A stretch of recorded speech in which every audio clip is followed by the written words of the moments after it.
নাইম নূর আপনি লিখেছেন, আমি সৌদি আরবে মক্কায় থাকি, আমি হজ করতে চাচ্ছি, কিন্তু সৌদি আরবের যে সফটওয়্যার আছে ওইটার মাধ্যমে আবেদন টাইম শেষ হয়ে গেছে। তাই আমি বাংলাদেশি হজের কাজ করে এরকম লোকের মাধ্যমে টাকা দিয়ে হজ করলে কি হজ কবুল হবে? ওরা বলছে আমার নামেই কার্ড বানিয়ে দিবে।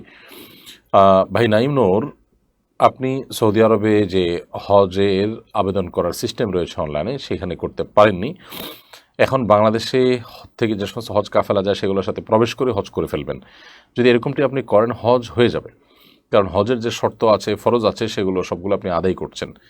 তবে আপনি যেহেতু এখানে ছলছাতুরির আশ্রয় নিচ্ছেন এবং চালাকির আশ্রয় নিচ্ছেন, সরাসরি যদি কোথাও কোনো মিথ্যা বলতে না হয়, তাহলে সেক্ষেত্রে আপনি হারামে লিপ্ত হলেন না, কিন্তু সেখানকার অথরিটির একটি বিধান বা তাদের একটা আইনকে আপনি লঙ্ঘন করলেন।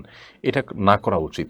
কেন না করা উচিত? কারণ এই আইন লঙ্ঘন করার মধ্য দিয়ে আপনি সেখানকার যে আহ, আপনার সেখানকার যে শৃঙ্খলা আছে সেটা কিছুটা হলো বিঘ্ন ঘটাতে আপনি ভূমিকা রাখছেন। কারণ হাজী সাহেবদের সংখ্যা অনুপাতে তাদের জন্য অ্যারেঞ্জমেন্ট থাকে, যেখানে যখন অতিরিক্ত লোক থাকে সেখানে নানা রকমের সমস্যা হয়। আপনি হয়তো মনে করবেন যে আমি একা আছি, এরকম অনেক মানুষ যখন করে তখন আসলে যেই তাঁবুতে ধরুন বাংলাদেশে হজযাত্রী যারা যাচ্ছেন তাদের জন্য যে অ্যারেঞ্জমেন্ট আছে সেখানে অতিরিক্ত কিছু লোক যখন থাকবে তখন সেই অ্যারেঞ্জমেন্টে বিঘ্ন হবে। এটাই স্বাভাবিক।